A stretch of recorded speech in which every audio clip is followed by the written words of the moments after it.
Well, welcome to the center of everybody's house, the kitchen, and to our kitchen table conversations, which are part of an initiative by the American Council of Life Insurers in concert with our Protecting Every Future community.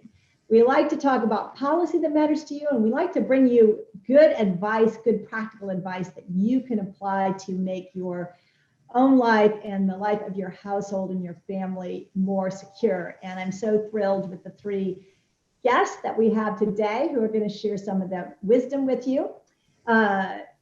With us today, and the one in charge and the visionary of all of this, who really puts financial education into action, is Ted Daniels. He's the founder and president of the Society for Financial Education and Professional Development. And he's going to talk about the great work that his program is doing and how it works. And part of how it works is thanks to student ambassadors like our other guests. Also joining us today are Desiree Farrell and Zaria Murphy. And they are part of Ted's organization, and maybe they're your secret weapon. Is that right, Ted? That's right, yes. You'll tell us more about that. So we'll learn a little more about the organization and how it works. And then I'm very excited that both Desiree and Zaria are going to share some of their actual presentation that they share with other students and people as they do their ambassadorial work. So welcome to all three of you. Really, thank you so much for joining us. Helping households get their financial footing is just a priority of our work at Protecting Every Future in the year ahead, and we're eager to learn from you. So I'm going to start with Ted. To begin with, what do you see as the biggest barrier, particularly to underserved communities, when it comes to financial education and learning how to manage your money?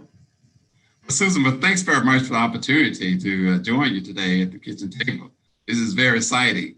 Well, one of the biggest barriers that we find is that in America, most people learn in public school.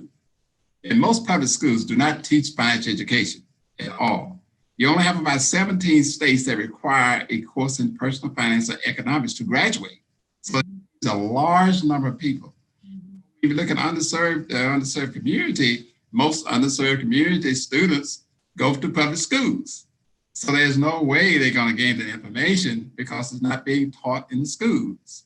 And in households where they live, they have so many financial stresses, so it's not talked about often by parents. Even if the parents have a little knowledge about it, it's not shared. We're just trying to get through the day or try to survive. So you don't have that opportunity. So that's one of the reasons why I decided to reach out to college students, those who move on to college. So when they finish school, they have some knowledge on how to manage the financial resources generated from the degree. So we infuse it. Even the colleges have a board too. The colleges don't require financial education.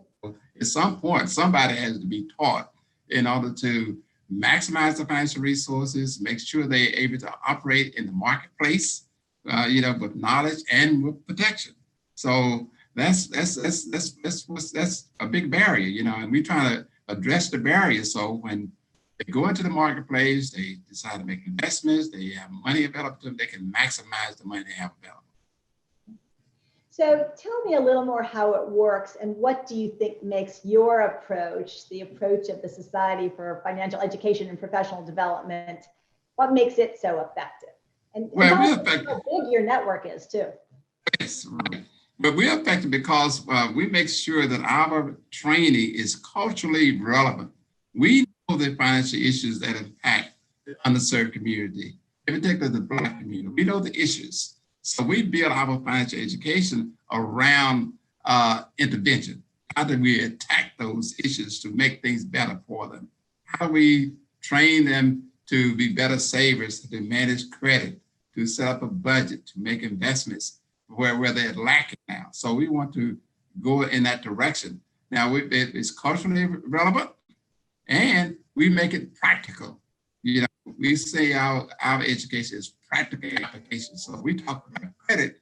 We just don't talk about credit. You need to have credit, but this is how you manage credit. Or we talk about stocks. This is a stock, but this is how you make investments in stocks. Budgeting. How do you make a budget? We actually do the work that some people would not take on, And we just say, look, this is how it works, you know. So when you have the opportunity to have access available to you, you know how to use them. You can put it in practice. But a lot of people would say, I'm just trying to, pay my utilities and put a little money aside for some kind of emergency, which could be, something for one of my kids. How can I have a financial plan? And what do you say to that? I say that everybody can have a financial plan. If you have financial resources, you just plan how to use those financial resources. It doesn't have to be $10,000, it has to be $50,000, $100,000, $1 million. Everybody has a plan. If we all have plans on how to use our money, even if we don't say we have a plan, but we know exactly how we're going to use the money we have in our pocket today and our paycheck next week. We have a plan. It's just a matter of bringing it into focus. You may put it in writing on a piece of paper in terms of a budget, and once you do that, you transfer it to your mind, because it's almost like some people say, I don't do math. Well, you do math every day when you go to the grocery store. You're counting. So it's there. It's just a matter of realizing that it's there. The plan is there. Have a plan. That's key. All right, Desiree and Zaria, let's bring you both in. So Desiree, why did you get involved in this work? There's a lot of things a smart college student can do besides talk about financial education. Why are you an ambassador? I decided to become an ambassador because I saw how important it was, one, for myself to be financially literate, and also for my peers on my college campus, and to spread that knowledge, not just on the college campus, but once I leave college and so forth on. So being an ambassador just was really important because I've learned about credit, how to maintain credit, kind of like what Mr. Ted was talking about, budgeting, stocks. It just really made me a more conscious student, and also a more conscious adult, and things that's important as far as financial literacy, because in order to lead a successful and wealthy lifestyle, you need to be financially literate. So you totally support what Ted said. Anybody can do it. You just need a plan and you need to put it into action. Would you agree with that?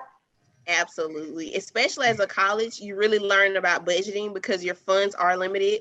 Because some college students work a part-time job, but some college students don't. So you really have to take advantage of different budgeting tools to get there. And also even investing in stocks. A very important part of investing in stocks is starting early and contributing constantly. So just instilling those different principles really have helped me, just become better, and also to spread that knowledge to my peers. And Zaria, what's been your experience as an ambassador? What works out there as you're engaging with people, other students? What are the kind of questions you get? A lot of the times, some of the questions that I get from my peers at my school, or how did you get started, or how are you going about it? And I actually show the students the things that I do. I teach them every step that I do so they can follow, and they actually have an example, a physical example that they can follow, and they actually have clear results that they see can work for themselves as well. And do you find other students are interested in what you have to say and this topic? Somewhat. Some things people aren't, sometimes students aren't so interested in learning about how to pay back their loans. Some are interested in learning how to build their credit. There's different things about financial literacy that many students don't want to learn about, which is loans, but there's many different things that I've taught students, which is stocks, which is managing your money, which is building your credit, that they really loved and that has helped them in their everyday life, which is like buying, renting apartments, actually buying or renting cars. And so just giving them opportunities to actually be adults is what I've given them. That's such an interesting way to phrase it, because it is more exciting for all of us to think about what we're aspiring to spend our money on, or how we can increase our money through investments, and paying back debt is never as attractive, but it all links together. Right. That's right. So there's other financial education programs out there. What do you think makes this one so effective? But it makes it effective because we actually, as I said before, we deal with the practical application. Some people would talk about the theoretical side of the money, but we want to talk about the practical application of it, as already said, how it actually works. And plus, some people are just in and out with the financial education program. One reason why we established the Student Ambassadors Program was that we wanted to have financial literacy available on campus all year long. Before, we would go on campus twice a year for freshman orientation. We would go back to have sessions on personal money management, maybe during the spring, maybe even during the fall. But with the ambassadors, teaching the ambassadors our curriculum so they can in turn teach their peers, we were able to have financial literacy training taking place all year long. Sometimes sessions being held on the same day at the same hour. So that makes us different. As a matter of fact, I understand it's the only one in the country where you have a continuous, continuous availability of financial education being taught on college campuses. It's a one-shot deal. How many students have you reached through this program? Well, just this past year, we reached like 3,500 students this past year directly. Now, we always say, we always ask the students, and the ambassadors ask the students to share this information with your parents, your relatives, and friends. So we multiply that out. We say we multiply that out. We over like 7,000 people that have been impacted. 1 year. By our work. Yes, by our work. So it says a multiplier impact. Yes. Well, as a parent, there's nothing like having your kids come home and say, here's what you need to be doing to be safer or be better. You tend to listen in a way that you don't always from other sources. So I think that's right. And we get that too. We get calls from previous students who participate in the program. My birthday in January this year, I got a call from a mother. She said, Michael said you have a birthday today, and I want to call you and wish you a happy birthday too. I'm just so excited about what you taught Michael, and he brought that information into our family. So everybody's doing better now because they have new knowledge in terms of how to manage their credit, how to budget, and how to make investments. So she was just really excited. I was shocked, that they got the call, Yes. I don't think you needed any better birthday present, did you? No, you're right. You're right. That was perfect. Well, what's the one thing you would tell people to do? They have to have a plan, but what's the first step in getting that plan together? Right. First of all, to get the plan together, look at, you can step back and sort of track your expenditures first for the week, for the month. Just see how you're spending your money. As a matter of fact, we have a budget. Sometimes as an exercise, we actually, the students or the individuals say, write down how much you're paying for your cell phone each month, how much you're paying for utilities, how much you're spending on food, and they see that, they say, whoa, I didn't realize I was spending much. That's the first thing, is trying to identify how you are spending your money now. Once you identify that, you see where you need to make changes in your variable expenses as well as your discretionary expenses. And you apply that against your income, and then you have a base to start from. Then you go next to establishing financial goals. Where you have goals, what do you really want to accomplish? And that's driven by your values. You say, well, my values. Do I value education? So I'm going to make sure I have money available for education. Do I value shelter? So I'm always going to maintain my expenditure so I have money to pay my rent, to pay my mortgage. Do I value having money available for retirement? So I'm going to save and invest to make sure that happens. You knowing your values up front will drive your budget development and the establishment of your goals. So we start there, and you build on out to risk management, your insurance, and your investments. So you have a whole experience in managing your financial resources. All right. Well, that's kind of the overview. So now we're going to ask Desiree and Zaria to share a little bit of their presentations, how you lay this out for real and get your fellow students excited and doing something. So Whomever wants to go first, I'll let you take it away. So today we're going to talk about credit and debt management. All right, so after today, I hope that you will learn more about how to manage your credit and debt, identify different actions or activities that you participate in that could damage your credit. And also we want you to build those skills to learn how to repair credit and learn how different things affect your credit score and the use of credit cards. So why is credit important? First of all, credit is when you borrow money and you make the promise that you will pay it back, usually with interest, and that interest is just an extra fee that you pay for actually borrowing that money. And credit is important because it gives you the ability to acquire goods and services today but pay later. Also, it's important for times of emergency because emergency situations do happen. Also, it's more convenient and safer to carry instead of large amounts of cash. Also allows you to make large purchases such as cars or homes and pay for it over time instead of paying all of it out of pocket.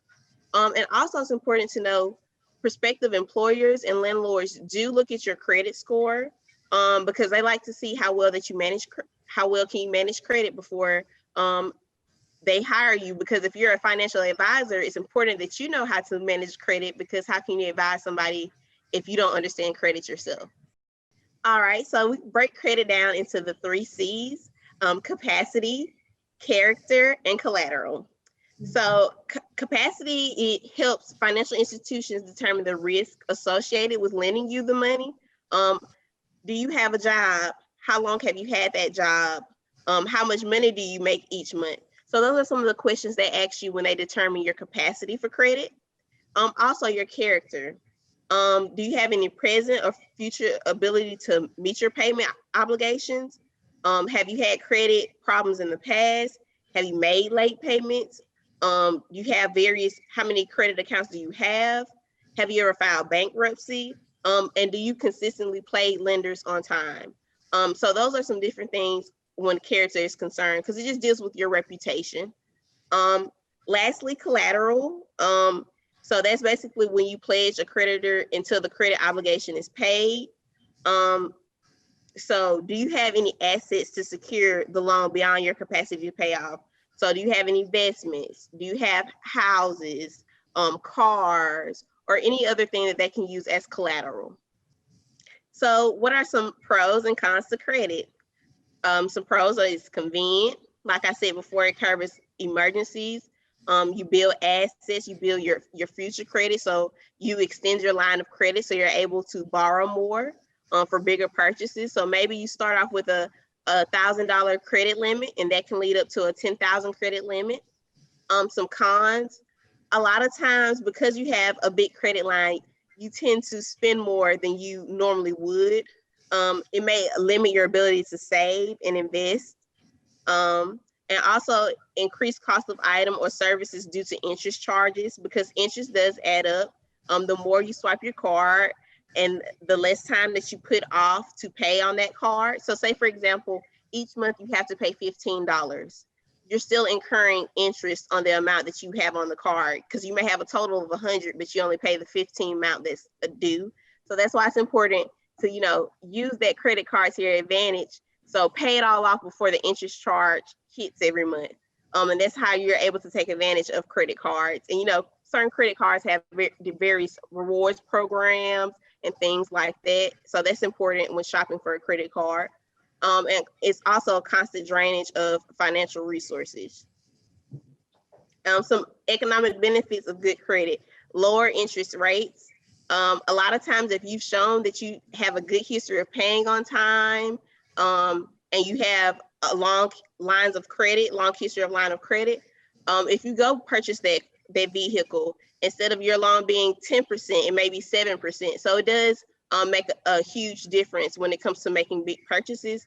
Also, the availability of credit. Again, your line of credit can be extended and increased over time. So you have, instead of $1,000 credit limit, you may have a $10,000 credit limit. So those are some of the benefits. Some disadvantages of bad credit: higher interest rates. If you have a bad history of paying on time or you default on loans, this leads to a bad credit history. So when you go to purchase your next car, loan when you get that loan, a lot of times they're afraid that you might default. So you pay a higher interest rate because they took the risk of giving you that loan. Limited sources of credit, employment opportunities, because again, your credit is a reflection of your character, which goes back to our 3 C's of credit, higher insurance premiums, and difficulty of obtaining credit approval. So that's why it's very important that you have good credit, because as you can see, credit affects your lives in various different ways, whether it's personal or professional. So right here, we have a slide. So 300 divided by 1,000, 30%. On average, most credit agencies would like for that ratio to be below 30%. So your credit score is referred to your credit rating, which is your Fair Isaac Corporation score, so your FICO score. And it's the number that helps lenders determine how much of a credit risk you may be. And your credit score is based on information on your credit report.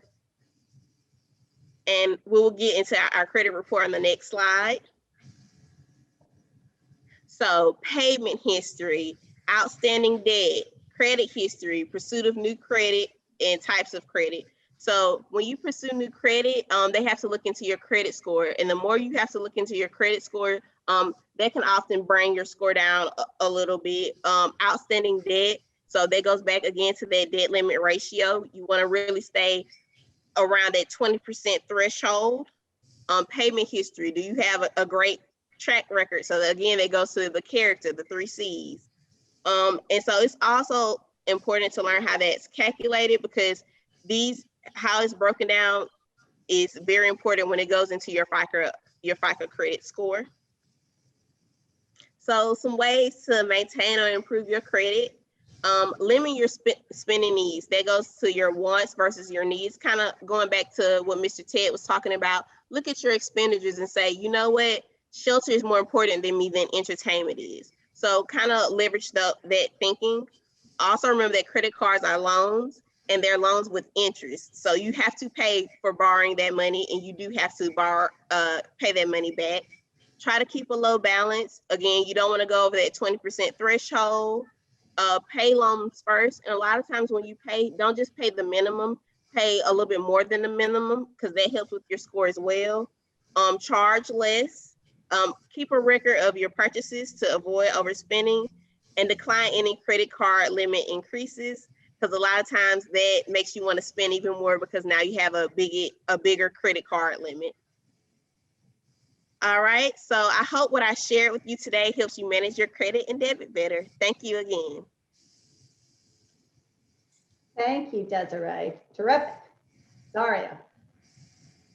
So hi, everyone. I'll be going over budgeting. So what is a budget? It is an estimate of how much money you'll be making or how much you will be spending over a certain period of time. So some people like to look at their budgeting in quarters. So you can do quarterly checks or a quarterly budget check. And so with a budgeting, you want to check on your income. You want to check your fixed expenses. Now, fixed expenses are your rent, your car insurance. Most of those things are things that don't change over time. The amount is always going to stay the same. Now for variable expenses, these are expenses that change. So when you go to the gas station, you don't always get the same amount of gas most times. So that is a variable expense. And then we have discretionary expenses. These are things that you want to do for fun, entertainment. If that's going out to eat, you want to buy a game, or you want to buy clothes. Those are discretionary expenses. So now we're going on to the steps of making a budget. Now you want to list your income. You want to have an idea of how much money you're bringing into your household before you go over your expenses. Now your expenses are things that you're spending your income on. So you want to make sure that your income is covering your expenses, but it's also not taking over your income. So you want to make sure that you still have a little bit left over after paying your expenses. You want to set priorities for essentials and discretionary expenses, but you do not want to exceed your income. So you do not want to go in debt for having fun or trying to pay your bills. So make sure that you're paying your stuff on time, but also making sure that you're not incurring more than you can pay. So value-based budgeting. Most individuals, the decisions are made based on their values. So this is looking at your values, your priorities, and your goals. So values are determined by useful prioritizing income, savings, and spending decisions. So these are things that you want to take into account when you're thinking about when you want to spend your money. I know I have to pay rent every month, and so I'm valued in wanting to stay in my house. And so I'm going to make sure that I have enough money to pay my rent every month so I can live in my household. So why do you want to put your value first? Because our spending can get easily adrift. I know sometimes when I get my paycheck, I like to spend my money, I pay my bills and I have some left over. That does not always mean you need to go out and buy a new bag, or you need to go out to eat with your friends just because you have the money. You need to budget your money so you can use that to put towards your values and also towards your goals. We are easily distracted from our intentions, yes. And aligning your income, savings, and spending choices with what we consider important.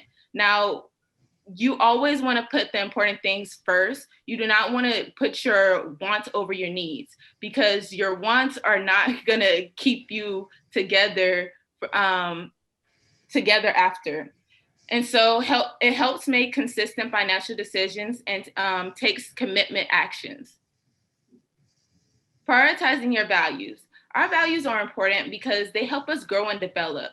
So values are guides to our principles that dictate our behavior and our actions. So this is going to help us figure out what we're going to do. So these are some questions that you would like to that you should ask yourself. What principles, qualities, or pursuits are most worthwhile and desirable? What concerns do you most care about? What meaningful ideas do you cherish? And what are you most passionate about? Now, when establishing financial goals, financial decisions will depend on your goals. So when you don't have any goals, you won't be able to make smart decisions for your money. So if for instance, I have a goal of starting my own business. Now I need to save my money, so I need to set money aside. If I didn't have a goal of starting a business and I just had this idea in my head, I probably wouldn't be saving my money. I'll just have this idea, oh, I'm going to start my business. But having this goal to save at least $500 next month to start my business allows me to get my goals and get everything that I need in action to keep myself going. So common objectives for financial goal setting. You want to improve your cash flow. So either that's talking to your job and getting increased payment, getting increase on your salary. If that's having a side hustle, starting your own business, or just doing things outside of your regular job. You want to pay down your debt. You don't want to have any debt. You don't want to have too much debt on your credit line. And so this will allow you to build your credit, but also not have to worry about putting your everyday need, not putting your everyday money into your credit. And so you still have money left over for the things that you need. You want to accumulate savings. So that means you want to set aside money. You want to have at least, you want to start saving money. And with me, I would say for college students, at least start saving $200 to $500 before you come to school, especially for students that aren't going to be working or doing work study while getting their education. You want to reduce your expenses. So if you like going out to eat 5 times a week, why not cut it down to 3? This will help you improve how much money you have in your bank account. You also want to start by building a retirement fund. This is good for if you have a job, so you want to start a 401k. You want to look into these different things that when you're building your salary, getting into a job, so that once you leave your job, you don't have to worry about making money. And then also funding education. Like I said, most students don't work while in school, or they might not do work study. So saving money and finding money to fund your education, if that's scholarships or grants, are good ways to help increase your finances. Wow, terrific. Zaria, Desiree, thank you so much for those excellent presentations, because you make it accessible, right?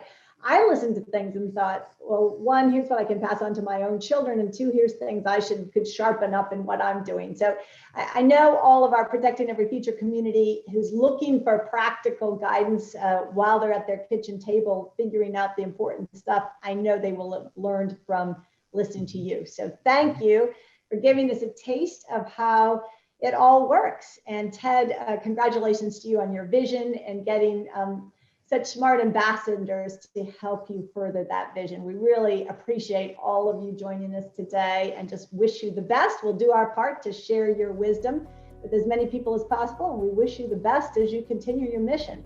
Thank you, all of you, for joining us.